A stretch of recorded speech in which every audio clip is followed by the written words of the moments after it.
60-10 or a 70-18, I'm just gonna have it just like this when I weld it. So everybody is different.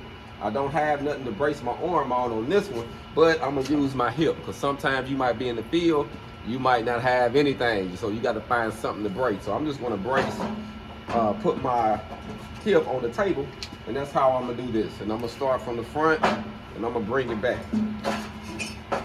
I like to throw my leaves up here so I can make sure I got enough and I'm not getting caught up as I go. I like to do a dry run just to make sure I can start and finish. Normally you're gonna have a tie-in in this one because I'm gonna be hitting the sides. So you ready? Let's dive into it, fella.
So the rule of thumb is I like to stop by the numbers, so that way you can still see the numbers, just in case you had a CWI come in the field and he want to make sure you're using the right rod. So that's the reason why I do that. Then we're gonna clean the slag off. This overhead.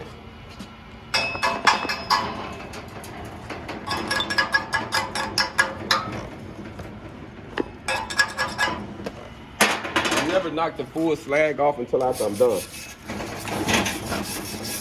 But since I'm tying in, all I'm going to do is knock that first piece off so I can tie right back into it, and then I can continue to weld. So that's what we're gonna do.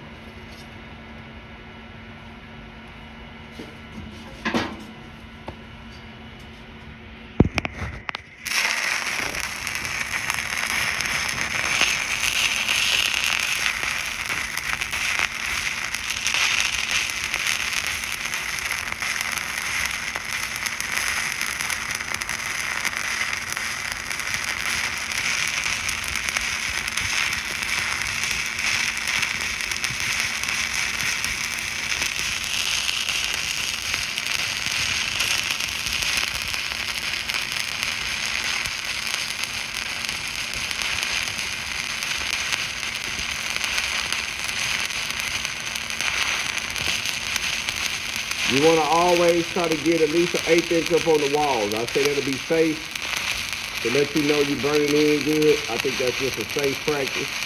Try to go about 1/8 of an inch on the rod, and try to run the rod be weld out on the tab just a hair. We'll let it cool down, fam, and then we'll scrape this slag off. But it's always a good thing to run it off to the runoff tab.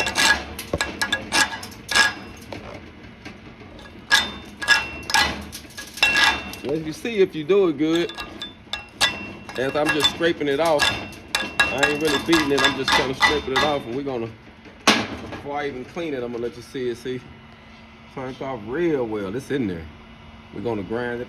I'll use a wire brush. On this test, this is a D1.1 test, so you can use a grinding wheel or a wire brush on it.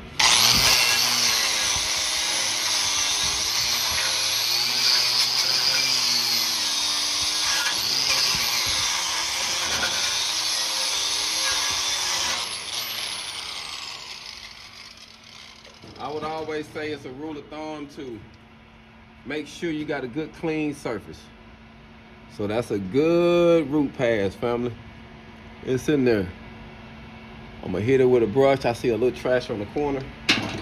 You wanna make sure you got all your trash up there.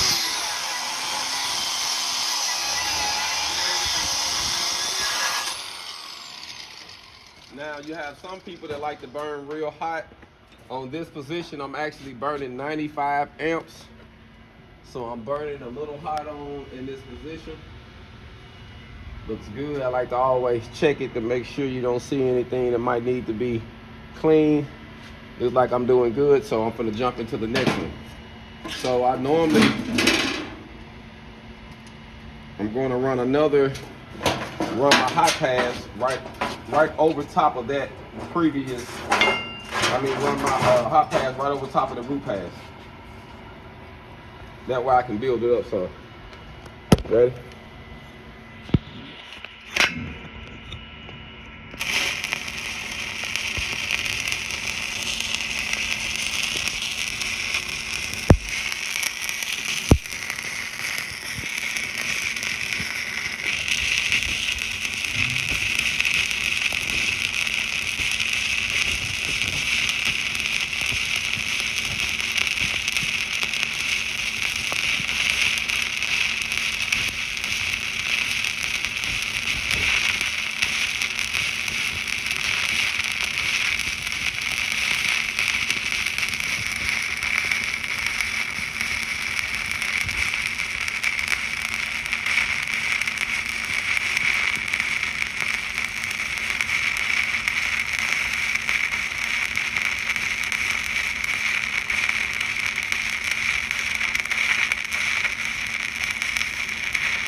Let it cool down some.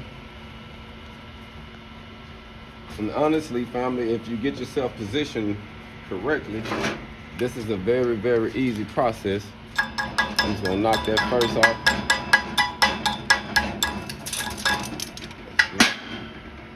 Use the wire brush. Oh yeah.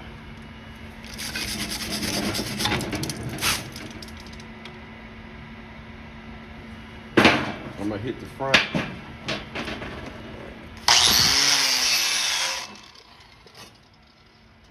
Remember, when you're doing your test, it's never too clean. So cleanliness is a good thing, especially when you dive into it. You want to make sure you got a good clean surface before you lay down your next bead.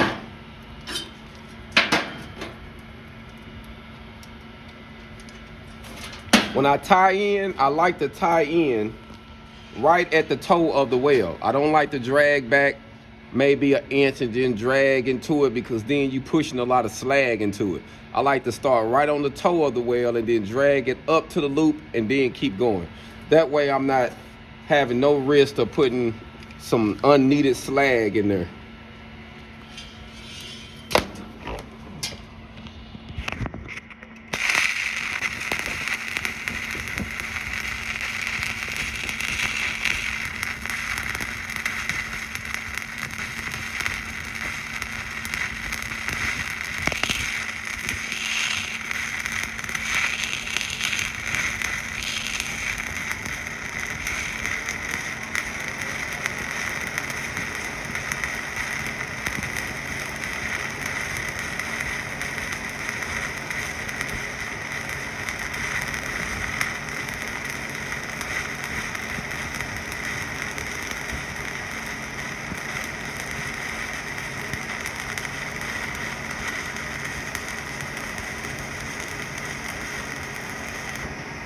I like to run off on the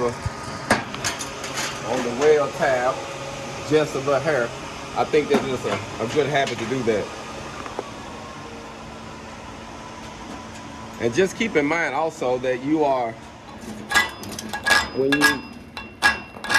when you dropping in your root pass and your hot pass, and then you're gonna go and start doing the filler pass, you always want to prepare the next stage of weld. So you kind of preparing for your next weld every time you lay one weld. That way it'll make it easier process for when you get ready to come to the end of it to do your cap.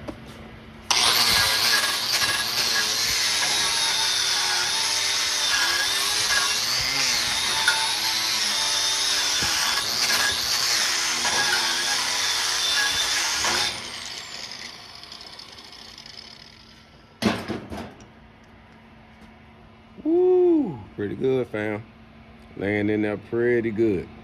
So as of now, we got 2 beads, and we're gonna dive back in there one more time, and we're gonna put the next filler in there, but we're gonna make a weave out of the next filler pass.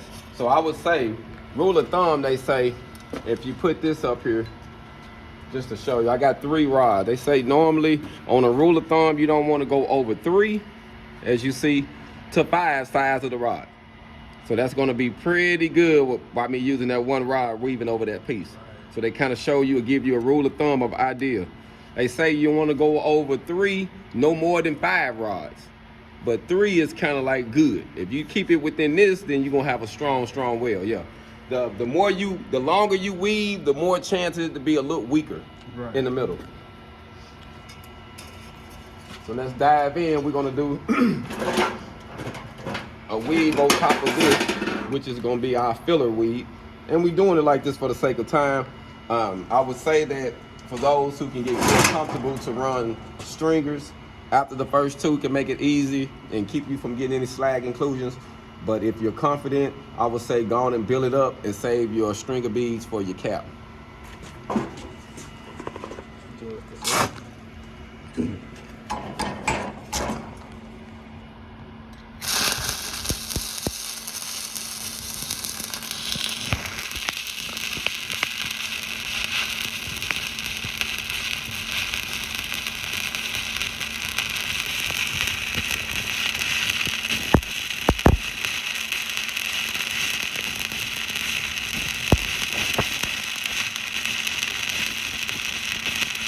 Practice makes perfect, family.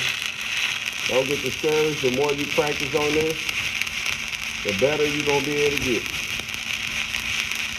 Even me practicing, that's why I like to lead by example. It's one thing to tell a person something, and it's another thing to lead by example and jump in there and show them how it's done.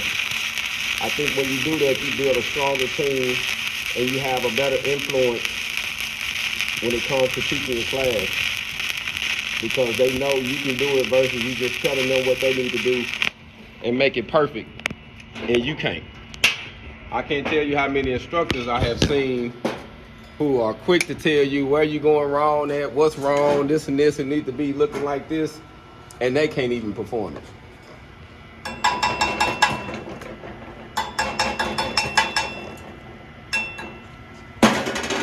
So I know a lot of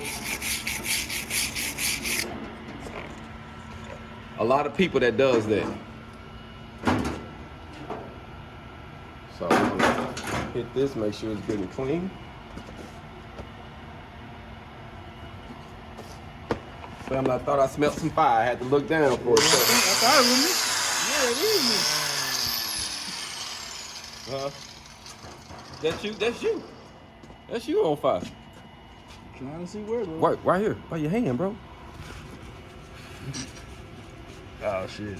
It was up in there. Man, I'm sure like damn. A little spark that caught him on fire. Yeah, you got to watch that. I know I smelled a little something. Right. Smelled like some cotton. The importance of safety, y'all. The importance. Yeah. The importance of safety. Keep your PPE on. But that's something right there that can happen. I wanted to get in and show y'all. Like I say, I leave the slag on till I'm done, but you see it's filling in good. So we're gonna dive in and continue this process. You ready? Yes, sir.